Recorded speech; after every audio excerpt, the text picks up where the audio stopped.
Welcome to E-Padasala lecture series in computer science. In this module, we are going to discuss about the proof of NP complete problems.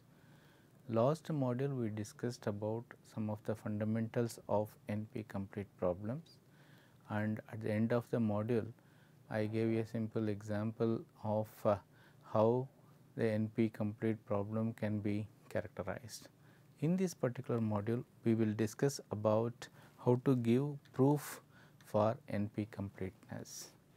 In this module, we are going to discuss about the concept of reductions, which is one of the most important fundamental of NP complete problems. We will talk about CORP reduction, which is useful for giving proof of NP completeness. We will also discuss about some of the proofing techniques. We will try to understand how the proofs are given for NP complete problems, and we will also overview some of the important proofs of NPC. First, we will start the discussion of reductions. What is a reduction? The reduction is we can reduce a problem to another problem. This is called problem reduction strategy. Probably you can recollect in the module titled Transform and Conquer, we had seen that some problems can be converted to another domain where things are very easy, where we can solve those problems and the results can be mapped to the original domain. For example, if I want to multiply two numbers in Arabic, then I may not feel very comfortable with that. So, I may convert that to some other number. I can do some sort of an operation and I can do the result back.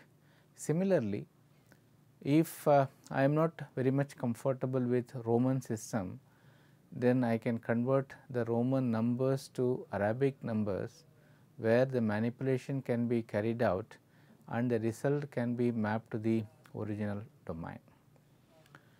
Suppose if the input of a problem is called an instance, let us assume that two problems are available, problem A and problem B.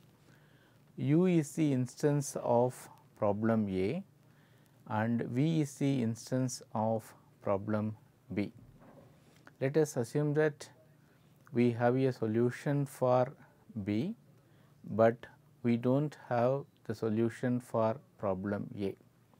If that is the case, then what we can do is we can transform the instance U to instance V in polynomial time, and we can use the solution of the problem B as a subroutine to solve that, and we can say that the solution is the solution of the original problem A if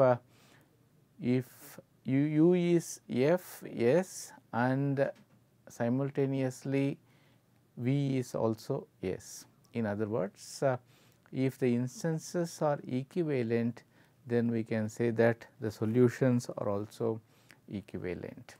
So, this kind of strategy is what we are calling as the reduction strategy. In other words, Turing reduction is solving a problem A using a procedure that solves the problem B. In other words, we can use that solver as a subroutine to solve the given problem A. We can take a simple example as part of problem reduction strategy. Convolution in spatial domain is equivalent to multiplication in frequency domain. Say for example, if I want to convolve two signals, the same problem can be solved by transforming that spatial data to frequency domain data, where we can do a plain multiplication and we can apply the inverse FFT to get back the original data, which is a solution of the convolution problem.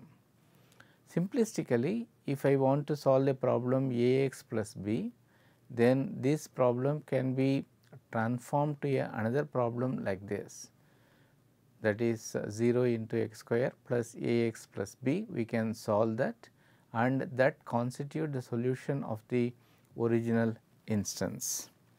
In other words, we can reduce a problem A to problem B, and this can be represented like this, where this P is nothing but polynomial P.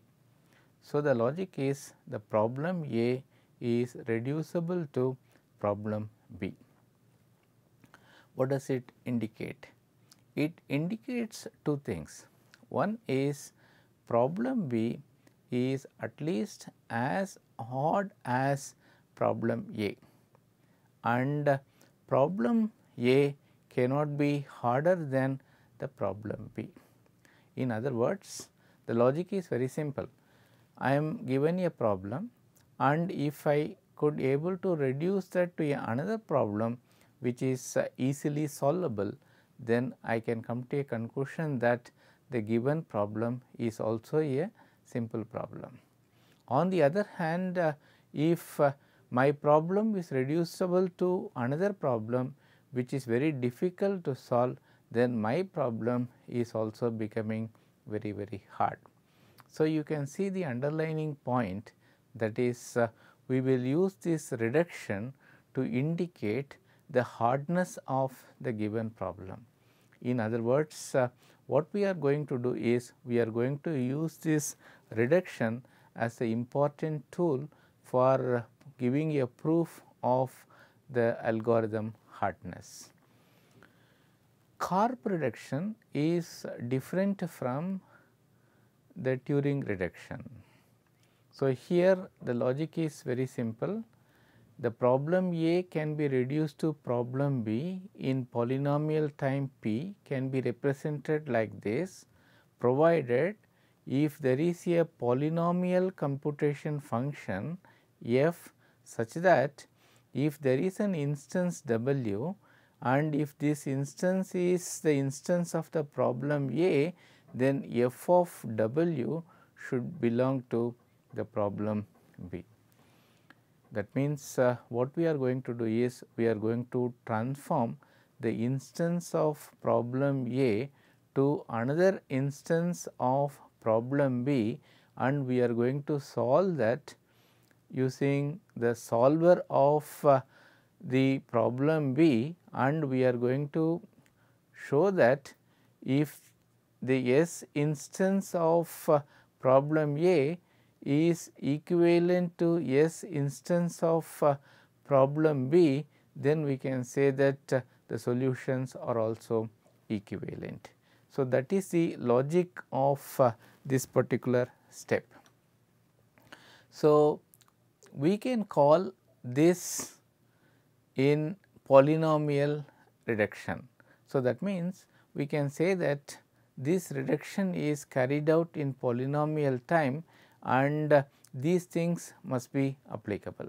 That means, the mapping function f should be computable by an algorithm, and this function should take care of the instance such that if I is the instance of the problem I, then f of I is also a S instance of problem B, and similarly if the instance I is no instance of problem A, then f of I gives no instance which is also the instance of B.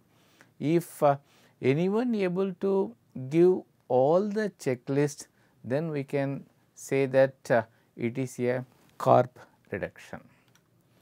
So, the checklist for reduction is like this. The first task is we have to find a function f that needs to take the instance W, and it should provide an output, and we have to show that the output of that is equivalent to the instance input of the original problem. And if anyone could give you a proof that f can be constructed in a polynomial time, then we can call that as the Karp reductions. In this case, f is called the reduction function, and the algorithm that computes f is called reduction algorithms. So, the important aspect of NP complete problem is the obtaining of this reduction function and the reduction algorithms. So, once we have that, fine, we are ready for giving the proof of NPC. So, the polynomial time reduction is also known as Cook reduction. These are some of the important observations that have been made out. That is, the Turing reduction, if it can be done in a polynomial time, then we can say that it is Cook reductions. And Turing reduction is also known as the Oracle reductions. So, that means we can say that the transform and conquer domain algorithms are mostly coming under this sort of Oracle reduction category. Oracle reduction is same as the Turing reductions. All Karp reductions are Cook reductions. So, that means Cook reduction is a superset, but the vice versa is not true. That means an Cook reduction need not necessarily be a Karp reductions. So, that means there is a subtle differences, and this slide illustrate the differences between these two categories. Karp reduction is heavily used for giving the proof of NP complete problems, but whereas the Cook reduction is very general in nature. So, for NP complete proof, Karp reduction is very important. So, that means we have to transform the instance of problem A to the instance of problem B, then we have to show that the output of that is same as the original instance. And Karp reduction is very suitable for decision problems, but whereas Cook reduction is applicable for all problems in general. That means it is applicable for the optimization problems also. So, we are going to concentrate more on the Karp reductions. Fine, we will give you an example of these reductions. Fine, we will take this simple example. This is called the Hamiltonian cycle problem. You are given a graph G. So, what we have to do is, so we have to find the cycle. Cycle is a closed path along n edges which visits every vertex only once, and we have to get back to the original vertex from where we started. For example, in this case 4 3 1 2 4 is going to be a cycle. So, that means this is going to be a Hamiltonian cycle. Imagine like this, I am given a problem and I am asked to convert that to another problem called Hamiltonian path problem. What is a Hamiltonian path problem? In Hamiltonian path problem also we are given a graph G. Our objective is to find a path which goes through every vertex only once. It is a path. So, the question is how you will convert a cycle to a path or a cycle to a path or path to a cycle. So, that means it has to satisfy this criteria of completeness. Fine.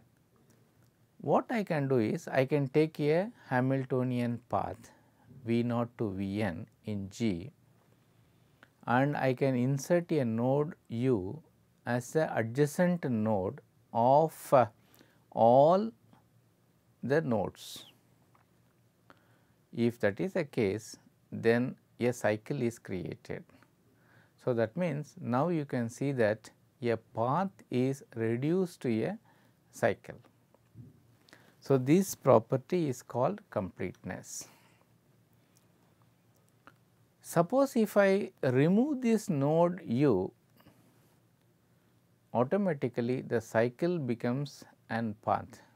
Imagine like this, I have a cycle, and if I remove a vertex, then suddenly that cycle becomes a path. In other words, this is called soundness. In other words, I can say that one problem can easily be converted to another problem, and this what we are calling as the reduction property. In other words, this is the kind of what you say reduction we are going to carry out for our NP complete problems. Fine. Now, we will put everything into a language framework. Please recollect all the terminologies that we discussed, like alphabet, string. A set of string is a language.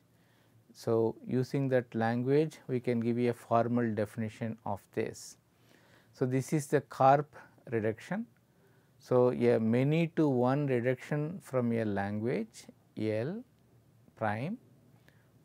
So, to another language L is a function. As I said earlier, this is going to be a function f, where I am going to transform the instance from one thing to another, and if x belongs to the language L prime, then f of x belongs to the language L. This is the formal definition of what you say the Karp reductions.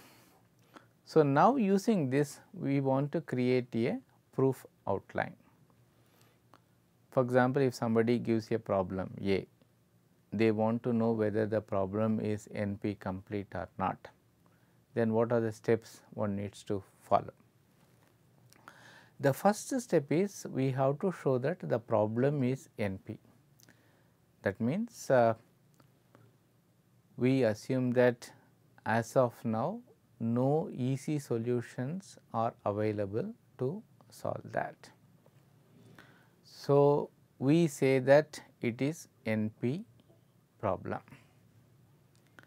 Second, there must exist a certificate.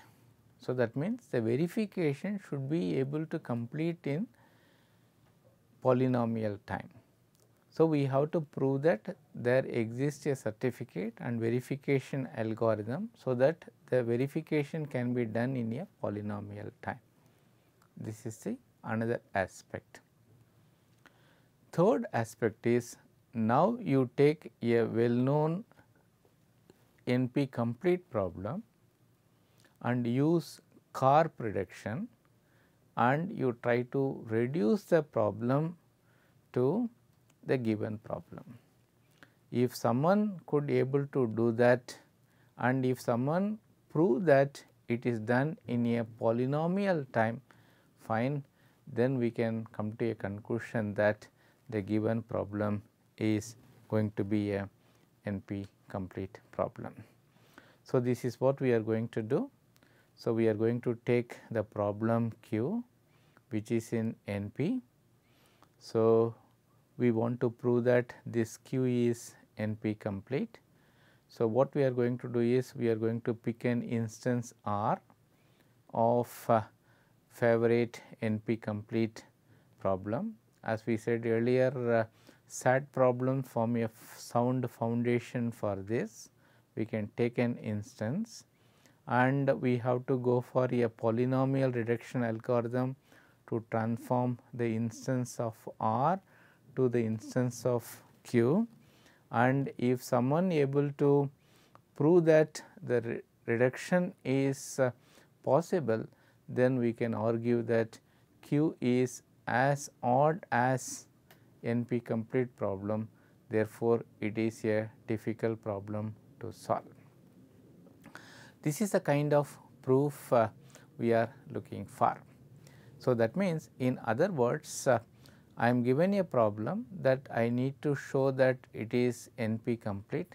So, what I will try to do is I will take another problem, then that problem is NP complete. So, I will try to reduce that to this problem, so that I can say that my given problem is as good as what you say the hard problem which is well known. Now, let us apply this framework for the set of problems. For this, I am going to take the circuit satisfiability problem. So, circuit satisfiability we have seen in the last module, we are given a Boolean circuit. So, Boolean circuit consists of lots of gates like NOT, OR and AND. As I said earlier, the logic is very simple. We have to give an assignment that make the circuit output as true. Simultaneously, one can check the circuit output for no also. This is an important theorem. So, Cook-Levin theorem proven independently in the year 1971 states that circuit SAT is NP complete. As I said earlier in the last module, if the number of inputs becomes large and large, then finding the solution becomes very, very difficult. Now, we will take one relative problem, satisfiability. This also we discussed in the last module. This is formula or expression SAT. We are given a Boolean formula. Boolean formula has got literal class. Literal is a variable and its negation like x1 and not of x1. A class is a set of variables that are connected by R. So, the logic is I am having a formula something like this, which is nothing but set of classes. Fine. I want to prove that one problem is reducible to another problems. Fine. First, we will take this circuit SAT. So, circuit SAT as given by the Cook-Levin's theorem is a NP complete problem. So, that means this is a well known NP complete problem. So, all we have to do as part of this problem is we have to give a assignment and then we have to check whether all the classes are satisfied. Fine. Now, I want to prove that SAT problem is also a NP complete problem. So, the logic is very simple now. If I want to prove my SAT problem as a difficult problem, then I have to take a well known NP complete problem like circuit problem and then I have to reduce that to this problem. So, in the first step I am establishing that circuit SAT is a difficult one. So, fortunately a theorem is available. Using the theorem I can give you a proof that circuit SAT is NP complete. Then in the second step I have to prove that the conversion is possible from one problem to another problem. Let us see how this reduction is done from the circuit to formula. So, you take this particular circuit, we want to convert that into a formula. So, now you can see that this W1 is a AND gate. So, this is nothing but A and B. This W2 is nothing but NOT of D. So, now I can combine all the things and I can get the expression. So, this expression is connected by all AND. So, this is the kind of formula I have. One observation we have to make, suppose if a gate has got large inputs, then it is very difficult to construct the formula from the circuit in a polynomial time. So, one bypass we are making by converting that n input into a set of gates, and all gates have got only 2 inputs. So, that is the reason why we are going like this, and this kind of thing is going to be a tree which we are calling as the parse tree. Fine. So, now what happens? Now, we have a circuit, we construct a parse tree, and using the parse tree we are trying to generate an expression. So, now we can argue that the SAT is as difficult as circuit SAT. What is the kind of argument we are making here? Fine. Suppose if circuit SAT solution is available, suppose if circuit SAT solution is available, then the formula SAT also can be solved. But unfortunately, such a thing is not possible, because circuit SAT is a difficult one given by the theorem. Therefore, one can come to a conclusion that circuit SAT is equivalent to SAT. So, this is a kind of proof we are making. We can also prove that 3 SAT is NP complete using the same logic. 3 SAT we have extra constraint as said in the last module, that is every class has got 3 literals. So, the logic is very simple. Given an assignment, we have to check whether the class is covered or not. So, first step is I am taking what you say formula SAT. So, in the second stage I am going to prove that 3 SAT is hard. So, that means there is a restriction that every class should have 3 literals. So, using these 3 rules I am ensuring that all the things are having only 3 classes, and we can do that in a polynomial time. So, that means that is not a problem at all. So, if n is greater than 3, so I am using all these formulations and then I am trying to do that. Now, I can come to the third step, which is going to be the argument state. So, that means fine, I am converting the formula of SAT to a 3 SAT instance. So, the logic is if SAT solution is feasible, then 3 SAT solution is also feasible, but we have a proof that SAT is difficult problem, NP complete. Therefore, we can argue that fine 3 SAT is also difficult. In other words, we can say that SAT is equivalent to 3 SAT. In short, we can say that Karp reduction we can make use to reduce a problem A to problem B. Using that, we can construct a NP complete proof, where we can take a very difficult problem and then by reducing that to the given problem, we can give you a proof that our problem is also difficult.